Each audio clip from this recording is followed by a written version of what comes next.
is Eric Martin with Board Game Geek. I'm here with Jeff Tidball and Amelia from Atlas Games looking at Godsforge, a game by Brendan Stern for 2 to 4 players in which we're trying to kill each other. Yeah, we are. Not kill everyone. Right. It is not that you wish me death. So in this game, it is a attack to the left, defend to the right game. So I don't know what I did to offend you, but you will be trying to kill me. I will be trying to kill Amelia. Nothing personal. We'll be trying to kill you. That's right. But the thing that gets us in this design, which I really love, is that we don't make decisions based on what each other are doing. So all of the gameplay in this can be simultaneous, sort of Seven Wonders style, and I don't have to wait for you to be doing your thing. We are all... You're anticipating what I'm doing. That's right.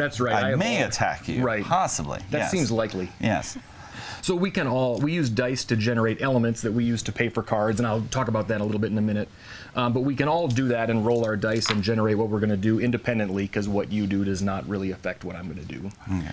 In the same way, when the attacks go down, I just let Amelia know what vile damage I am doing, and we can just do that all at the same time. That gets tracked around the outside of this board here. We've all just got life trackers that we will move down as we go.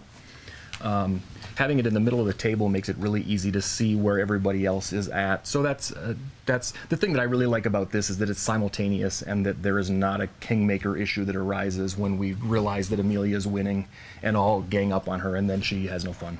Okay, so we start with a few cards in hand. Yeah, 4 cards in hand, give or take, depending on whether you have pumped that up or not. And then the mini game that you use to generate elements is a lot of fun just to do this activity. So each one of the cards has a cost in elements. So like Nature's Revenge here requires a 4, which is air, I think, and a 9 or better, which is fey, wood, maybe. All of these have names that obviously I don't remember what they are, but really it's a numbers game. So this takes a 4 and a 9+. Okay. So a 4 straight up will do it, but I can also always be adding up to these numbers. So if I don't have a 4, I could take a pair of 2s and use that to pay the cost of the 4. The 9 or better, obviously I can never get on one 6-sided die, so that could be a sum of however many dice I need in order to add it up. Okay. Now I've only got the 4 dice, so I'm limited in terms of especially casting some of these difficult ones. Obviously, I'm not going to be able to use a 2 and a 3 to get the 5, because then I'm not going to have enough dice left to get a 3 and a 10+. Okay, and some cards have a special cost as well? Yeah, so there are these Veil Stones, and they tie into one of the special die results. So there's 2 special die results, and the 6 is that it gets you one of these. And you can either spend that right away, or you can save these from turn to turn, and they can also be the cost of some of these cards. What these are good for is they can take one of your other die results and plus or minus 1 to it. So this plus this could be a 1 or a 3 instead of a 2. Okay.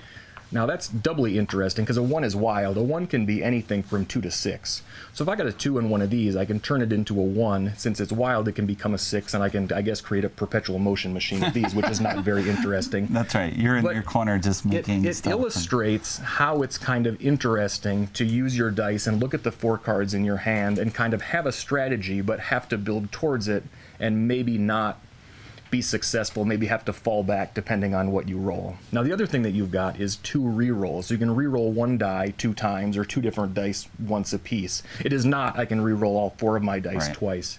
So, you know, the first time I roll them, I see what I've got, I look at this, kind of see where I want to build to. Now this is that was bonkers. Kind of a magical result here, yes. I'm looking good so far with that, but it's fun.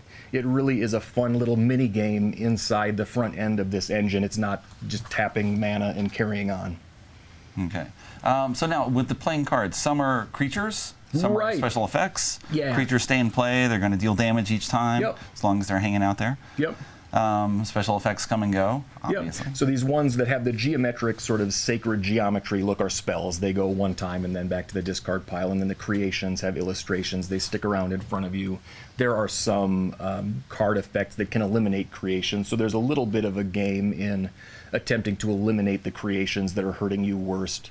The thing about the spells is that many of those are pumpable with Veilstone. So oftentimes it is a game-winning move to have one of these spells that you can pump way up. Last night to end the tournament that we were running, somebody did a 34 life point drain life to kick someone out of the game. This chart only goes up to 30, and you only go that high in a 2-player game. Right. So there's another nice thing about this game is that it has a power ramp that is really satisfying. In the first turn or two, especially the first time you play it, it seems like this is maybe a game that will go on 10 or 12 turns. But the power ramp goes up as these just, continue to stack up in front of you. You're doing more and more damage, and you're accumulating more and more Veilstones, so these spells that you can pump become pretty overwhelming around turn 5, 6, 7. So the game really pushes to a logical conclusion. Especially since, as soon as one player is eliminated, all the survivors take 7 extra damage every turn, so that that person does not have to sit out forever. And we did a ton of work trying to figure out what that right end game rule was. We know all kinds of bad ways to do that, Right. But we did come around to one that really makes it dramatic in the end game. Yeah, it definitely accelerates as the game progresses. Just from my one demo game I had at PAX Unplugged.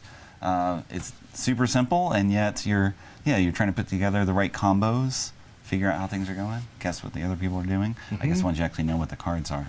Right. Initially, it's just, I don't know, and then you start anticipating things. So, thank you very much, Jeff and Amelia, for overview of Godsforge, coming from Atlas Games.